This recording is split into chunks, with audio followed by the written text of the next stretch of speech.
Hey, friends, back to this verse. So, Paul says to the Thessalonians that the Thessalonians turn to God from idols.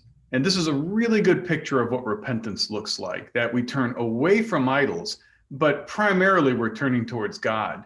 So, repentance is not just forsaking an old way, but primarily it's turning towards the true and living God.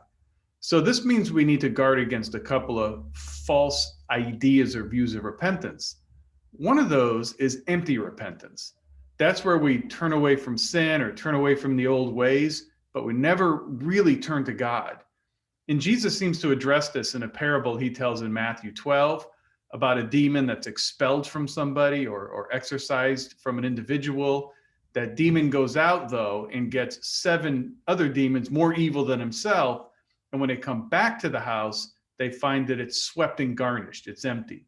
And that's kind of a picture of empty repentance, someone that kicked the old out of their life, but never really filled it with the true and living God.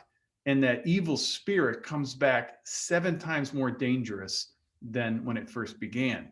So, empty repentance, we have to be careful about that. We also need to be careful about idol swapping. That's where we turn away from one idol and turn to another. And so, for example, we might be struggling with something like anger, and we want to turn away from anger. So we turn away from anger and these outbursts, but then we, instead of filling our lives with God, we become very passive aggressive or very withdrawn. That's basically idol swapping. That's exchanging one idol for another or one sin for another.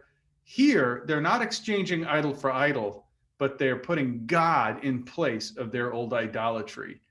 So as we go throughout our day, we remind ourselves that all of life is repentance. We don't want to be empty in our repentance.